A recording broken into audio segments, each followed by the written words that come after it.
আলোকিত মানুষ বিকশিত বাংলাদেশ স্লোগানে বরিশালে অনুষ্ঠিত হলো বিশ্ব সাহিত্য কেন্দ্র আয়োজিত বই পড়া উৎসব। বইকে কেন্দ্র করে শিক্ষার্থীদের মিলন মেলায় পরিণত হয় জেলা শিল্পকলা একাডেমি। শুরুতেই কুইজ প্রতিযোগিতায় অংশ নেয় নগরীর বিভিন্ন বিদ্যালয়ের প্রায় 450 শিক্ষার্থী।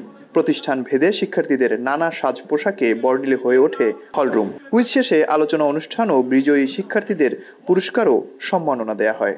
এখানে আমাদের একটা কুইজ প্রতিযোগিতা হয়েছিল, সেখানে যারা বিজয়ী হয়েছে তাদেরকে পুরস্কার দেওয়া হয়েছে। পুরস্কার পেয়েছি, একটা বই পেয়েছি, একটি প্রশংসাপত্র পেয়েছি এবং আমাদের বিকাশ থেকে একটি রুটিনও দেওয়া হয়েছে। এখান থেকে আমরা নানা বিষয় শিখেছি। এই অভিজ্ঞতা আমার জীবনে প্রথম। আমার এখানে মাননীয় অনেক স্যাররা ছিলেন, তাদের জীবনের কাহিনীগুলো শুনে আমার খুবই ভালো লাগছে। বই পেয়ে আমি অনেক খুশি হয়েছি এবং সার্টিফিকেটটা আমার কোনো কাজে লাগতে পারে। স্যাররা যে বক্তব্য বললেন আমার ভালোই লেগেছে, যা আমাদের জীবনে কাজেও লাগবে। শ্রেণীকক্ষের বাইরে এ ধরনের কার্যক্রম শিক্ষার্থীদের মেধা বিকাশে সহায়ক বলে জানান শিক্ষকরা। অনুষ্ঠানে হলে কুইজের যদি এরকম আয়োজন করা হয় তাহলে বাচ্চারা আরো বেশি আগ্রহী হবে। কুইজ প্রোগ্রামটা ওদের জন্য খুবই দরকার। দেশের অন্যতম মোবাইল আর্থিক সেবাদানকারী প্রতিষ্ঠান বিকাশের সৌজন্যে বরিশাল নগরীর 9টি মাধ্যমিক বিদ্যালয়কে প্রায় 900 বই দেয় বিশ্ব সাহিত্য কেন্দ্র।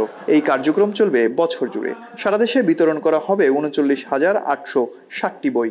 এর মধ্যে আছে ছড়া, কবিতা, গল্প, ভ্রমণ কাহিনী ও উপন্যাস সহ দেশ বিদেশের বিখ্যাত লেখকদের নানা ধরনের সৃজনশীল বই। শিক্ষার্থীদের মধ্যে বই পড়ার অভ্যাস গড়ে তোলার জন্য বিশ্ব সাহিত্য কেন্দ্র এই বই পড়া কর্মসূচির যে উদ্যোগ গ্রহণ করেছে, এটা খুবই প্রশংসনীয় এবং বরিশাল শহরের 9টি শিক্ষা প্রতিষ্ঠানের শিক্ষার্থীদের এই কর্মসূচির অধীনে তাদের বই পড়ার বিষয় উৎসাহ দেওয়া হচ্ছে। বিকাশ বিশ্ব সাহিত্য কেন্দ্রের মাধ্যমে সারা দেশে ছড়িয়ে দিয়েছে। আমাদের একটা সিম্পল বক্তব্য ছিল, ওনাদের ছিল আলোকিত মানুষ গড়া ওনাদের লক্ষ্য, আর আমাদের বিকশিত বাংলাদেশ করা আমাদের একটা লক্ষ্য। আশা করি বই পড়ার মাধ্যমে, বই সবচাইতে সহজ উপায় একজন মানুষকে তার সীমা অতিক্রম করতে সাহায্য করে, তার মানসিক যে হরাইজন সেটা বৃদ্ধি করে এবং একজন মানুষ সত্যিকার মানুষ হিসেবে গড়ে উঠতে পারে।